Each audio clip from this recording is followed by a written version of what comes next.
Now, typically I read my clients on this side, and the other person that we're reading for, your soulmate, is on this side. But you guys have, feel free to switch sides if this side doesn't resonate with you. But I'm going to be reading the default side as default or other. Okay, now going into the relationship, Aries, you guys got the King of Pentacles. Y'all definitely are feeling you're feeling secure, feeling confident in yourself. You're aware of your value. I think you guys are also going into this feeling very stable. Either you guys are the head of the household, providing for people, providing for your person, your significant other. Some of you guys may be feeling really generous in the relationship or being treated very generously. But this King of Pentacles here is definitely showing me a sign of commitment. Like you're ready to commit and to settle down, to really take the time out to really get to know the person and to really, make something happen with somebody. And I feel like you guys have that mentality of let's settle down, let's make something work, let's build something of great value together and not have something that's just going to burn out after like a couple minutes. You know what I mean?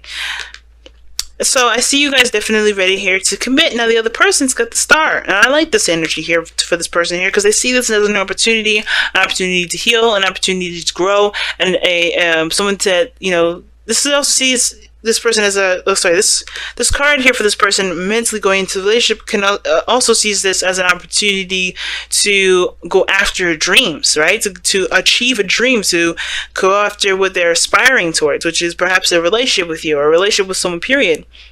This also sees as a brand new start, as an opportunity to reinvent themselves.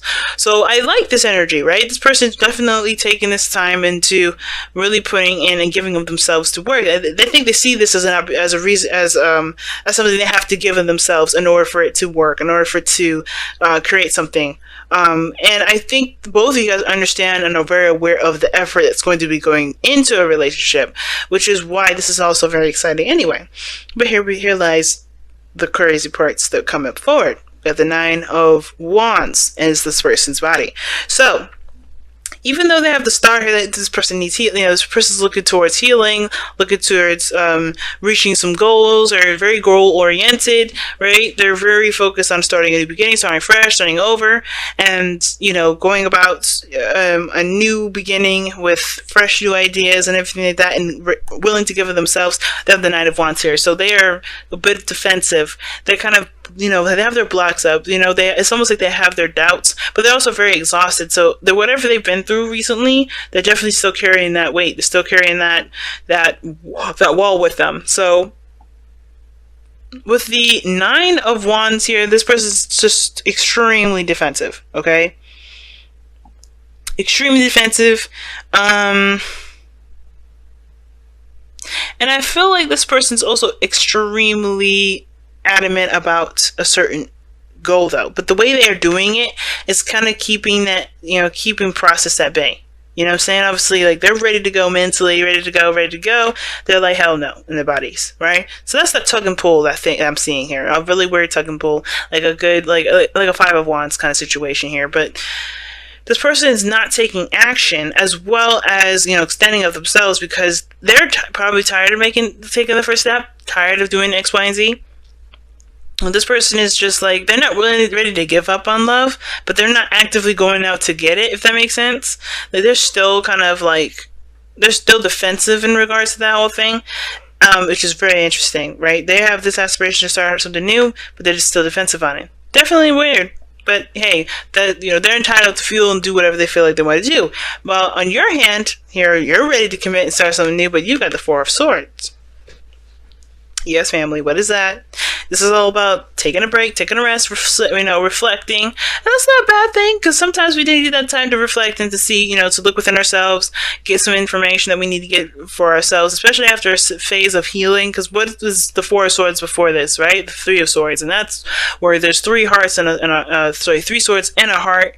And that does require time to heal, right? And I feel like y'all definitely taking the time to heal. You guys are resting, but you're also getting, I think you guys are also getting more and more aware of what you're prepared for, what you're ready for, what you're willing to do, what you're willing to not necessarily sacrifice, but you're willing to commit to.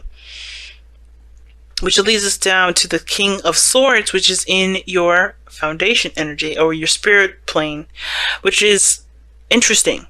This is the reason as to why you have the Four of Swords in your present and the King of Pentacles in your mental.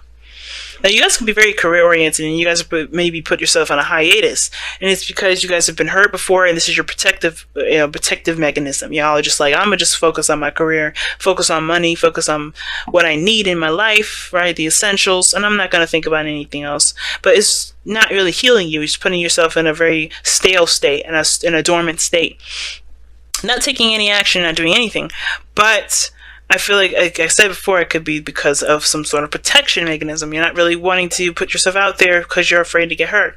So this is your way of doing it, shutting all possibilities down. But at the same time, it could be that you guys are aware of your desire to settle down, ready to kind of commit yourself. But the thing is that you still are coming from a very protective place. So what you've done is healed yourself, perhaps, right? Which is, to a certain extent, reflected, taking the time out to rejuvenate, and there's action that's needed, but because you're trying to protect yourself, you're not moving, you're not doing anything, you're very stuck here. You're just, you got to break out of that. And the other person here's got the Four of Wands. They're ready to move up in a relationship. They're ready to move to a stable place, right? Start dating, start, being in a relationship, right? If this is a pre-existing relationship for a lot of you guys, y'all have been on like a hiatus for a little bit, but this person has not given up on the relationship. They haven't been given up. They are not seeing the end in sight yet. Like, they're ready to, they're very close to the ending. They have one more step to go. And I kind of feel like they are ready to give up in a sense, but they're not. It's really weird. It's like like I said, they have aspirations, they have dreams they want to pursue, especially with this relationship, with the mindset going in this relationship. They can see this as a new start that needs to be had, but they're defensive because of the old stuff that's happened, the things that they've already went through, and although they're not ready to kind of put down that wand yet, they're not too enthused about what's, they're exhausted, right? Everything that they've gone through, they've been through, and it's still weighing a huge factor. Right? It's a really big factor. But they really want to see this progress. They really want to see this progress. And they don't want to give up before they see the potential of this relationship be lived out. If this is a pre-existing one, or if this is a brand new one, right? If it's a brand new one, they want to see this go through. They don't want to just completely quit out on love, because I don't think they personally can. And I think they're just tired, right? They've put in so much, and they just need that extra gusto to keep going forward, that inspiration. And I feel like you're the inspiration to continue to push forward, even though they're ready to just kind of throw in the towel. You know what I mean? So it's weird. So at the same time, even though they're tired of putting in work, they're willing to, if they're given the incentive to, if that makes sense. Now, some of you guys here, or some cross watchers, or your soulmate here, it's depending on your person. They may be tired of doing the stuff, but they may not be ready to give up, right? They may be tired of the run around. They may be tired of, the whole rhetoric, but they're not giving up. Some of them are ready to give up. So this is to break it down for everybody. Some of them are ready to give up. Some of them are struggling to keep pushing forward. Some of them, if they're ready to give up, they would have given up already, right? But something is still keeping them there to where they're still fighting for the outcome of this to turn out. Because they still have hope. But then some of them are not ready to give up because they still see the potential, therefore hope, or have faith in the situation that it'll work out to getting to a place where there's more stability and a place of celebration and time, a time for celebration.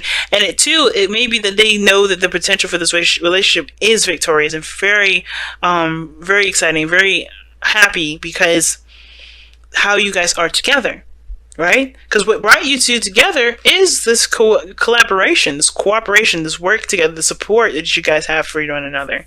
The way you guys work together in a community, like that is really something that they're looking at. Like, this is something that's giving them what they need to continue to push forward even when they're tired. But the challenge is to live out the dream.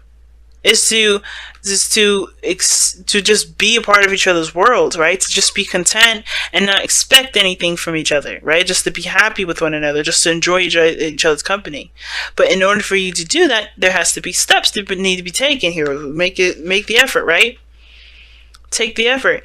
And that starts by just going on how you feel rather than everything that you've been through, leaving the old behind, because that's what the world talk about, letting the old go and starting a new beginning. Same thing.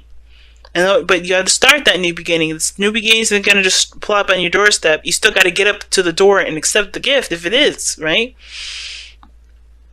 But it's totally and utterly having that, this appreciation for what you have together. And that is what's going to build this relationship. That's what's going to start this whole relationship up. That's what's going to, definitely kickstart the new year. Because you guys are just going to be with each other and not kind of do things to get to a certain outcome. It's about relieving yourself of all the expectations and just being in the presence of one another. Because I think you guys have something together here. There's a connection that you definitely feel. Some of you guys is reconnecting with one another all over again. Some of you guys are exes and you guys reconnected. Some of you guys are in a previous relationship and you guys reconnected in a very platonic way and you're starting to feel that love again. But the expectation is what's coming back up. The old pains are coming back up. And to truly release those is by committing to each other and just being in the moment and just, living life, right? Living with each other's day-to-day emotions. One day at a time. It's interesting reading. An interesting reading indeed. All right, let's go ahead and take a look at your Wisdom of the Oracle. TikTok. Like that. I like this card for this, actually, because this is talking about timelessness, right? There's no such thing as time. There's no need to rush. There's no need to do anything that definitely, oh, look at that. The Fates is coming up too. Everything happens. Oh, okay. You got some messages here. But yeah, so first off, TikTok. Right? And that talks about there's no need to rush. There's no need to hurry up and do X, Y, and Z. And there's definitely the past that is left to factor. But the present is also here as well. That's the main focus. Instead of looking at how much time we have left, instead of looking at what we've been through, what about what you're feeling right now? Because everything is living in this present moment. Time is merely a measurement that we look at and, just to help us assess where we are in this day-to-day life. But ultimately, the past, the present, and the future live all together because we determine all those things and how they affect us in the moment. So it's important, guys, when it comes to TikTok, is to focus on the moment. Don't focus so much on what happened. Don't focus so much on what the future can be. Just focus on loving each other and being in each other's energy so you guys can really build something of great value. Because if you focus too much on the past, you're not going to grow anywhere. And if you focus too much on the future, you're not going to really feel like you guys have anything to go by because the past that hasn't been working out. So be in the moment to build something new, because that's the only way this is going to work. Now, with the Fates, though, the Fates also talk about the past as well. There's reasons, there's things that happen to us in our day-to-day lives that help us to be this person that we are today. It may be more secure in being in a relationship, more confident in ourselves and aware of our value, and are able to communicate our truths and understand what our values are in regards to the way we think. Understand that our truths are important to communicate with one another, and understand that our perspective is important as well, right? And I feel like those things help us to be the person that we are after everything that we've gone through, the pain, the struggles. But that's not the thing that's going to make us who we are later, right? We can let those teach us those lessons, and carry those out through our life, or we can let them determine where we go, which don't have to, right? Because what we can do with those things in the past is take what we know from those, take those lessons, and explore those. To truly see where they lead us, to truly, go where we wanted to go in the first place, go where we want to go now, and not let the past determine where we go first. Because fate is not destiny. We decide our destiny. Fate helps us to understand what that destiny truly means for us. Right? Fate is to help us get to that destiny. It's never to ever tell us what our destiny is.